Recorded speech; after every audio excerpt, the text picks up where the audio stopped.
This podcast is sponsored by Release Winery. Every wine tells a story. Join us as the story of this ultra-limited wine continues. Learn more at releasewinery.com.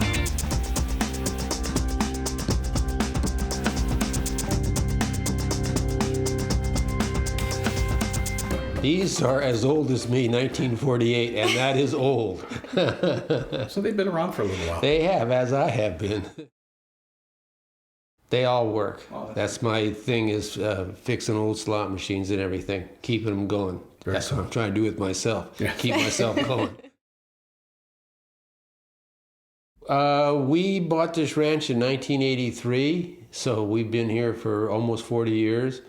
And we've developed the property over the years and really settled in, but never get tired of it. It's a very special place. So our view here is we look over the whole Carneros region over to the San Pablo Bay.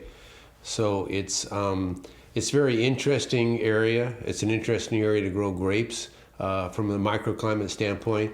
But besides that, the views up here for what we do are pretty spectacular. Yeah. We like it.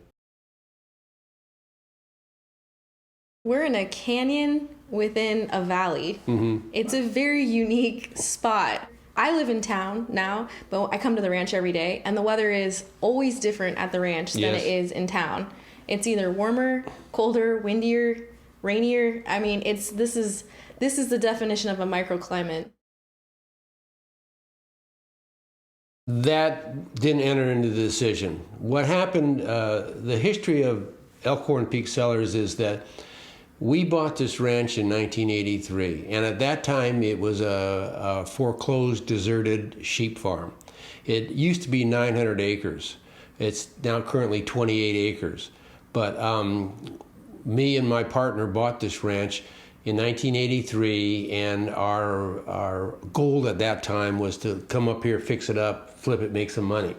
At that time, there were no vineyards in South Napa. It was considered secondary land. I was single at the time. I had a little house. I moved up here, and I was fixing the water and all that kind of stuff. And I called my partner, Greg, and I said, hey, Greg, this is a pretty nice area. Why don't you guys think about moving out here? He was married, had a kid and all that. So there was 2 houses, so he moved out here. And my partner, Greg, which is still living in the other home over there, he's a big idea guy. So he goes, well, geez, we're in the Napa Valley. Let's grow grapes. And I said, Greg, I don't even know what a grapevine is. I said, no, I'm not interested. I was commuting an hour each way to go to work, and I said, no, I'm not interested. He was insistent that we grow grapes. So finally, we put 2 acres of grapes in 1983. And again, this was prior to internet. To understand what you needed to do, you couldn't research, so I went around, talked to neighbors and guys in Carneros and all that stuff, and we put 2 acres of grapes in 1983. And at that time, there were no vineyards in South Napa. This was not a recognized grape-growing region. To fast forward, make a real long story short, we planted the grapes in 1983. I got really involved in it. Greg passively was kind of doing his thing. And then I got more interested in grape growing. We planted more acreage. I bought more land, and 40 years later, I'm a grape grower. So that's how I got involved in it. But everybody says, oh, you know, this was your life dream and all that. No, it wasn't. It wasn't what I decided to do. It's just where I ended up. But it ended up being a good choice. He also tells that, this was a ranch, always a ranch. Yeah. And he didn't want to do livestock. But when he started to think about what to plant out here, grapes didn't first come to mind because there were no grapes out here at the time. So he was thinking about different crops. And I think the quote I like most is he said, potatoes just weren't sexy. No. But, if you stop and think about it, growing wine grapes is kind of a neat thing to grow, because you make wine out of it and people enjoy wine. So if you can grow a crop that people enjoy, puts a smile on your face, it's not all bad. We sold the grapes for probably about 10 years.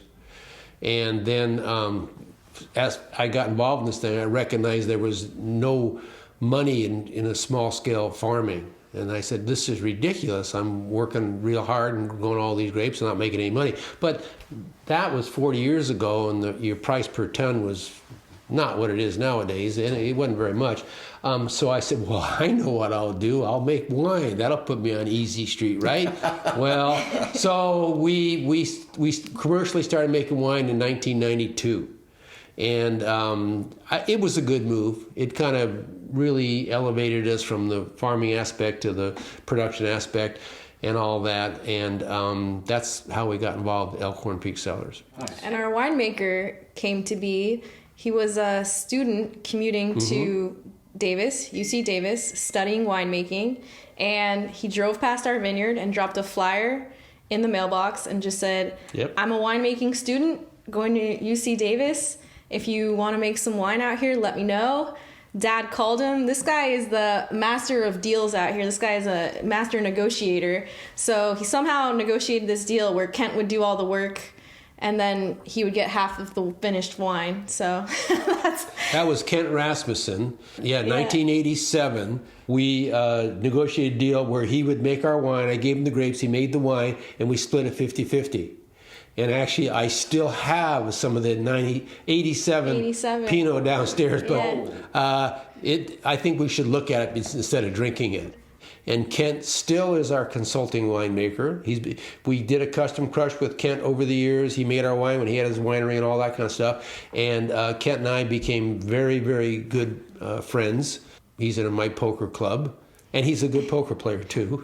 And Kent's been a fabulous mentor for me. Yeah. He knows our grapes and our site better than anyone. So as I'm taking over more winemaking tasks for the brand and starting to do some projects of my own, I call Kent for everything. He bought me my first winemaking book.